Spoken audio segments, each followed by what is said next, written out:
أتي كلا حسب نريو سلطان سيطان كاب زي مئزاز كم زخوني نود السبب زي كله سلطان زي كله حيل ملكن توهيبو كله بسنكي زي مئزازو كابتي أملاخ زابو سلطان نتحتي وريدو كود كله نرأي كاب أملاخ مستفلة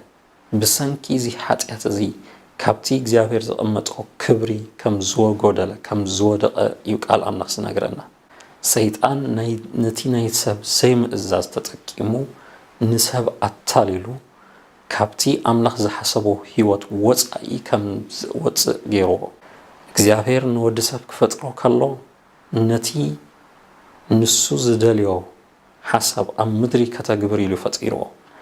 ሰይጣን ግን ካብዚ ሐሳብ አምላኽ ዚ ከውፅኦ ከሎ ሰብ ንአምላኽ ብዘይ ምእዛዙ ድማ ካብዚ ክብሪ ክጎድል ከሎ ኢና ንርኢ ብሰንኪ እዚ ዘይ ምእዛዝ እዚ ሰይጣን ኣብቶም ዘይኣምኑ ዘበሉ ኩሎም ስልጣን ከም ዘለዎ ቃል አምላኽ ይነግረና ኣብ ኤፌሶን ምዕራፍ 2 ካብ ቁጽሪ 1 ጀሚሩ ንስኻትኩም ቀደም ከም ንብረት ዝዓለም እዚኣ ከምቲ መንፈሱ ሕጂ ኣብቶም ደቂ ዘይ ምእዛዝ ዝገብር ዘሎ ሓለቓ ስልጣን ኣየር እተመላለስኩም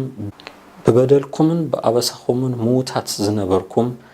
ንኣኻትኩም ህያዋን ገበረኩም ንሕና ኩላትና ኸኣ ነቲ ናይ ስጋን ናይ ሓሳባትን ድሌት እናገበርና ቀደም ብትምኒት ስጋና ምሳታቶም ነበርና ከምቶም ካልኦቱን በባህሪና ደቂ ቁጥዓ ነበርና ይብል ኣብዚ ክፍሊ እዚ እቶም ብዘይ ምእዛዝ ዝመላለሱ ዘበሉ ኩሎም ከም ንብረት ናይ ዝዓለም እዚ ከም ትሕቲ ኣብ ሰይጣን ግዝኣት ኮይኖም ንፍቃድ ሰይጣን ዝእዘዙን ዝግዝኡን ከምኡ ድማ ደቂ ቁጥዓ ኢሉ ይገልጽ ብጎይታ ብኢየሱስ ክርስቶስ ዘይኣመነ ኩሉ ትሕቲ ግዝኣት ሰይጣን ከም ዘሎ ከም ፍቃድ ሰይጣን ይነብርን ይመላለስ ከም ዘሎ ይነግረና ንጎይታ ኢየሱስ ክርስቶስ ዘይተቀበለ ህይወቱ ንክርስቶስ ዘይሃበ ሰብ ትሕቲ ናይ ሰይጣን ናይ ጸልማት ኣገዛዝ ኣይ ዝነብር ኣብዚ ዓለም እዚ ክልተ ግዝኣት ይዘሎ ወይ ትሕቲ ስልጣን ኣምላኽ ሰብ ይመላለስ ኣሎ ወይ ድማ ትሕቲ ናይ ሰይጣን መንግስቲ ይመላለስ ኣሎ እግዚአብሔር ኣምላኽ ብጎይታ ብኢየሱስ ክርስቶስ